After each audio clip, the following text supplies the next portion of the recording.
இன்னைக்கு நம்ம கிச்சன்ல இந்த கல்யாண சாம்பார் பவுடரோட ரெசிபி தான் பார்க்க போறோம். இதோட ஸ்பெஷாலிட்டியே கட்டி பெருங்காயமும் துண்டு மஞ்சளும் யூஸ் பண்றது தான். இந்த 9 இன்கிரீடியன்ஸ் வச்சு சாம்பார் பொடி பண்ணோம்னா நம்ம சாம்பார் வைக்கிறப்போ நம்ம தெருவே கமகமன்னு நம்ம சாம்பாரோட வாசனையால நிறைஞ்சிருக்கும். வாங்க இந்த சாம்பார் பவுடர் எப்படி ரெடி பண்ணலாம்னு பார்க்கலாம். இன்ட்ரெஸ்டிங் ரெசிபிஸ்க்காக ஆர்ஜே ஹோம்மேக்கர் சேனலை சப்ஸ்கிரைப் பண்ணிக்கோங்க.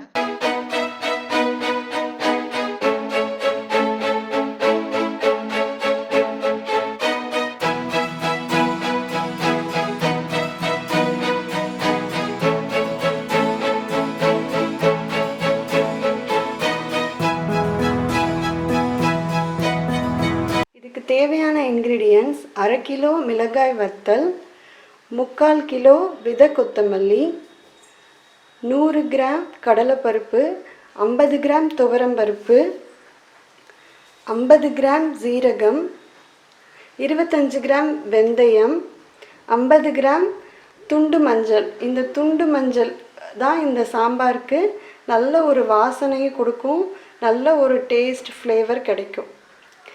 அப்புறம் கட்டி பெருங்காயம் தான் இதுக்கு சேர்க்கணும். கட்டி பெருங்காயம் சேர்த்தா அந்த சாம்பாரோட வாசனை ரொம்பவே தூக்கலாக ரொம்ப மணமாக இருக்கும் இந்த சாம்பார். 25 கிராம் மிளகு. கம்மியான குவான்டிட்டியில் பண்ணுறீங்கன்னா பெருங்காயத்தூள் மஞ்சள் தூள் சேர்த்து வீட்டிலையே நீங்கள் மிக்சர்லேயே ஃபைன் பவுடர் பண்ணி ரெடி பண்ணிக்கலாம் இந்த சாம்பார் பவுடர்.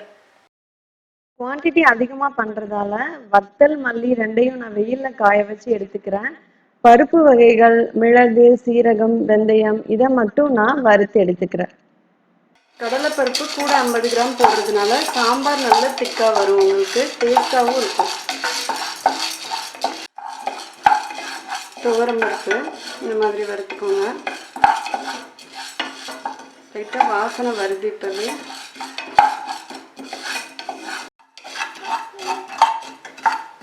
சீரகம், மிளகு, வெந்தயம் ரொம்ப வறுக்கவே வேண்டாம்.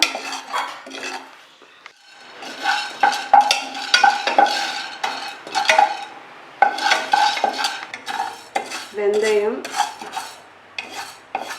எல்லாமே லைட்டாக வாசம் வர வரைக்கும் மட்டும் வறுத்துக்கிட்டா போதும்.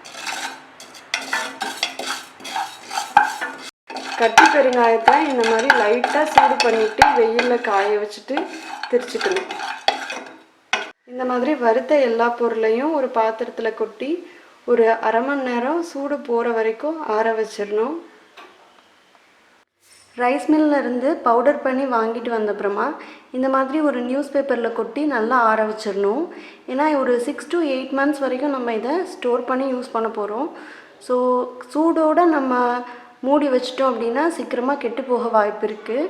இந்த மாதிரி ஒரு ஏர்டைட் கண்டெய்னரில் போட்டு க்ளோஸ் பண்ணி வச்சுடுங்க.